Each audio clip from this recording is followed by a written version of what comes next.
I'm Primal Piggy. Thank you for joining me for another BDSM United podcast.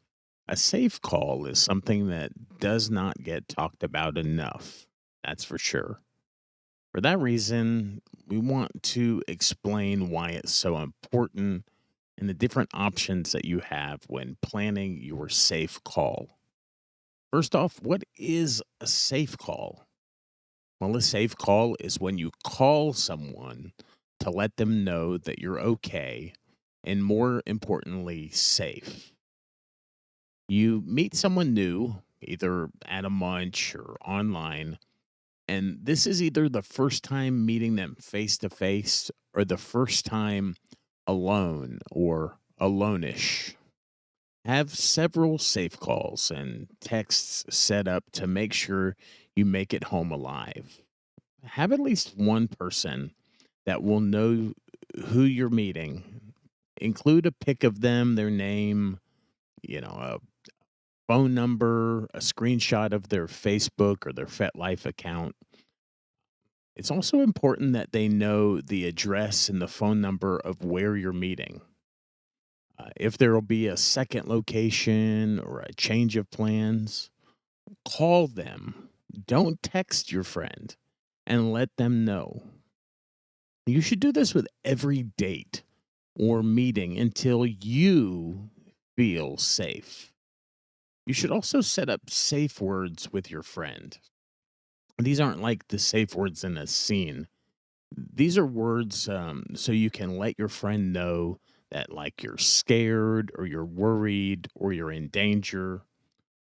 For example, if at any point during the safe call, I say, "It looks like I'll make it to church this Sunday," my friend definitely knows something is wrong. I'm not religious, and that statement is not normal part of my conversation. Now, if I said I need to borrow their yellow dress, well, that's no joke. I'm not safe. Call 911 and give them my location. See, this was originally written by my sub, and she hates the color yellow and she doesn't wear dresses. So if she was to use that during a safe call, uh, we would, if she was calling me, she was just meeting someone, just casually, not even on an actual date, but just casually meeting somebody that she was going to talk about an event or she was going to talk to them about a project she was working on or something like that. She would utilize me as a safe call. And if she called and told me that she was still planning on going to church, I would know that she needs a way out, that she doesn't feel safe. This person is creepy in some way. That's what they were meeting for a project is somehow she was misled. And I would know that if she said that she needed to borrow a yellow dress, that's call 911, give them the location, say that she's in extreme danger. Uh, Now we're not alarming uh, for those around you. Um, you make sure it's sorry. Make sure it's something that's not alarming for those who are around you, but that your friend knows it's serious. In other words, don't let the person know your inside code words. Now, texting, even though it's a popular form of communication these days, is not the best way to make or receive a safe call. Anyone could have swiped your phone and is using it. A, a text check in can have keywords or an emoji to let them know it's you, but a call is going to be a lot better because it can hear your actual voice. They can hear the tone of your voice. They can know, it's hard to fake your voice. We have established what and how, but how about how often? Um, they should, how often should you make a safe call? Well, they should be called on your way. Hang up as you get to your location. About 10 minutes later, if you don't make a safe call, have your friend call you. Let your date know that you'll be answering the phone. If they're legit, they'll know that it's a safe call and they'll respect it.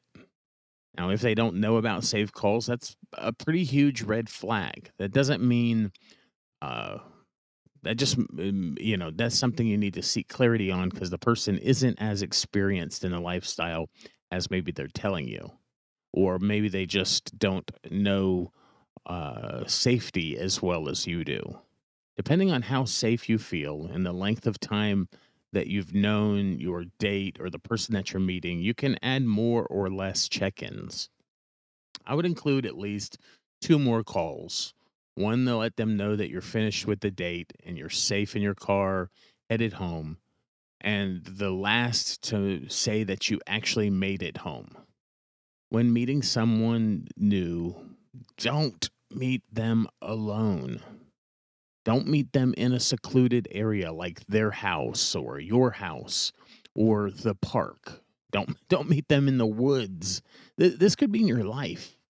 And do not play on your first meet. They need to earn your trust. You need to have a time of some negotiations, at least some conversations about the types of things you do and don't like. They need to know what your limits are. You need to know what their limits are.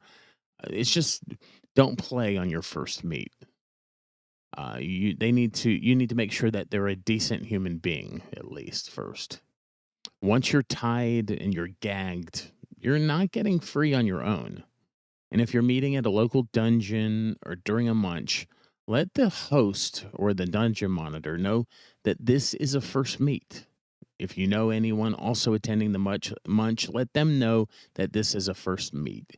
If you were to disappear suddenly from the munch, they need to, or from the dungeon, they need to know that possibly you've been abducted. They need to be checking on you. If they suddenly look around and don't see you, they need to be looking for you. When we host munches, we'll speak to their date and get a feel for them and let them know if we get a bad vibe from them, or we'll talk about some kinks and we'll let them know if they seem to know what they're talking about, or we'll kind of be their bullshit inspector. Um, I would even restrict your social info until you know this person better. Your cell phone number is a pain to get it changed. As well, you can't just up and move if they start showing up at your house unannounced. So, um, things like Snapchat has a map with your actual location shown, including your street name. They don't need to see pics of your kids. They don't need to know where you work or if you live alone. I know it seems so scary to do all that just to meet a potential dom or sub or just a potential play partner, or just to meet people alone these days that are just about, just meeting people alone in general, even in a vanilla sense.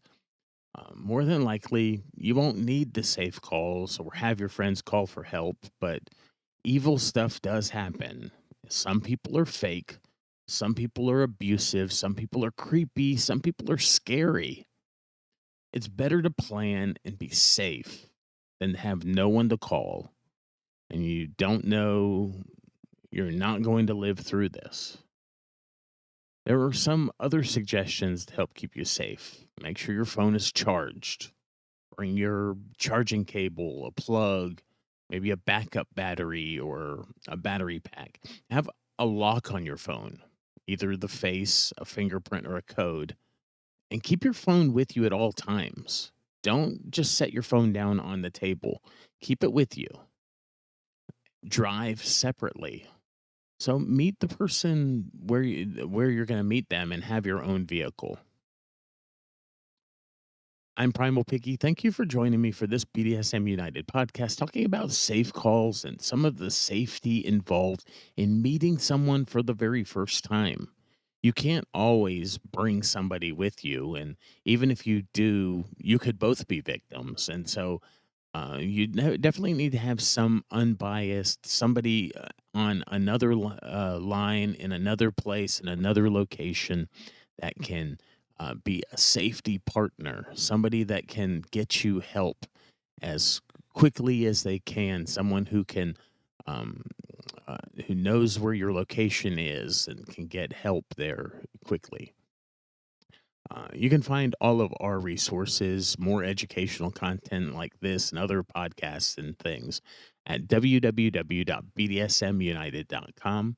While you're there, check out our shop, The Apothecary. We have a lot of different role play uh, and cosplay and costume types of tools and props. Uh, we have some whips and paddles and all different types of leather masks and things that you can wear for your scenes. It was a pleasure speaking with you today, and I'll talk to you again soon.